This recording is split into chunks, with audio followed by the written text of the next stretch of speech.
I'm John Candiotta, and I'm the owner and operator of Rockford Scumbags.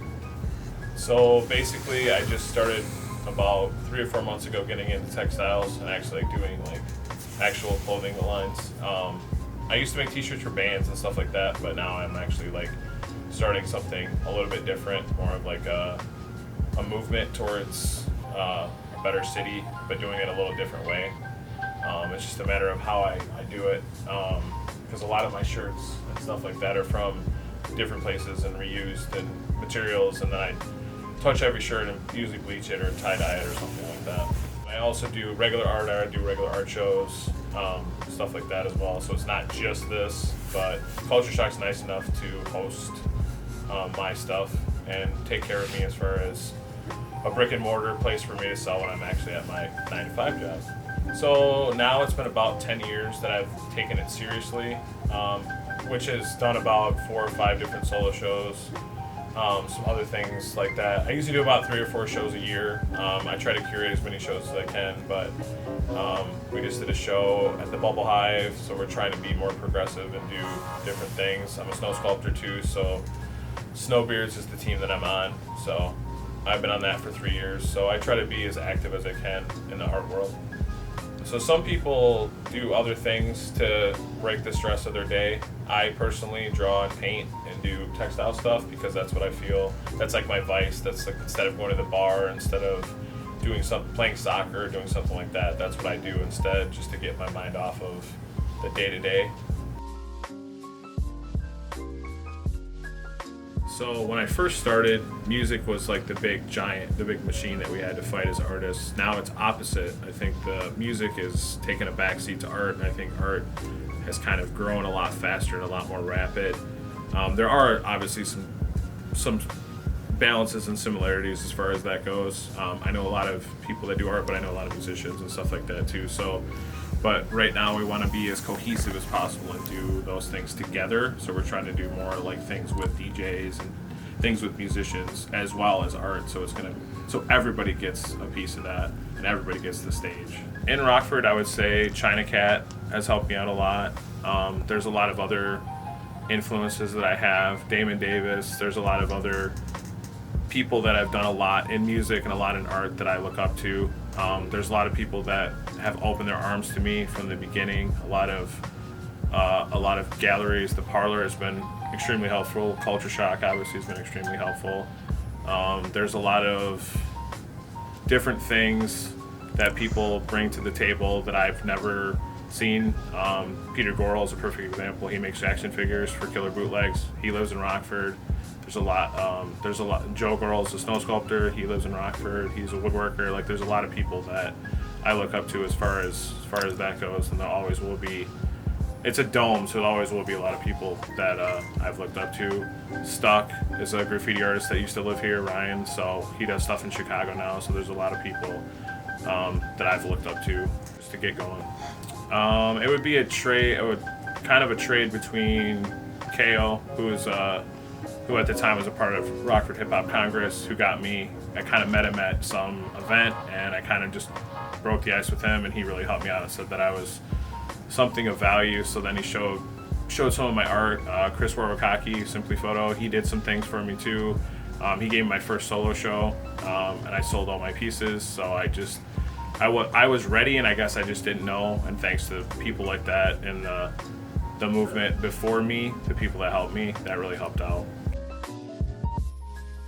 So Rockford Scumbags is basically people from the outside perspective look at Rockford negatively most of the time. So I've taken that negativity and put it on a shirt and basically said, if you think I am this, I'll own this label, but you just have to break down those barriers and break down those walls, because people will judge a book by their cover. So if you're going to say that already, and that's what I am, I'm just going to take that away. So if somebody's obese and I have a shirt on that says I'm obese, it's one of those things where it's just I take the power away from that and I let people know right away. It does take a little bit of education for people to understand the brand. However, a lot of people get it without explanation. I've been blessed enough to have that opportunity, and people gravitate towards just the culture itself.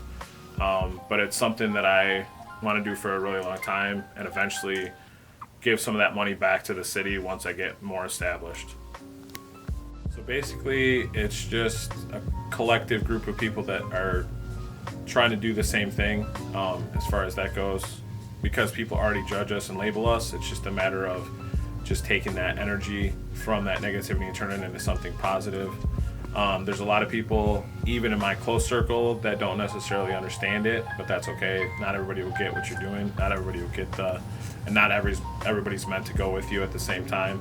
But the support system has been very, very strong, keeping everything going. It started out as something that was merely just a make 12 t-shirts that I liked myself, all my size, and now people are actually, gravitating towards hoodies and stuff like that. So the thing with the Scumbags and the movement is the fact that if you bring a friend into the group, I give you a break on your shirts. So every time you bring a friend in, you get a bigger break on your shirts. So it's one of those things where, to keep it going, word of mouth, I want to meet everybody that wears my product, just because I want it to be more intimate. I'd rather it be small for a longer period of time than grow really, really big and not know anybody and take that, because it'd be kind of cold. I want to make sure that it's still fresh and make sure everybody still understands what's going on and still gets it. And I appreciate talking to people that support me and basically feed my family. So I like to make sure that they know that I appreciate them. So that's the people that are keeping everything going, and they're spending their hard-earned money on something that they chose my brand over somebody else's. And there's a lot of great brands in town, so I'm just blessed to say that. So I'm doing another show at the Bubble Hive, some other things with those guys, because they're trying to move a different direction, and obviously the legalization of things are going to help that movement as well. So that's untapped art for me, so I've been doing stuff like that for them.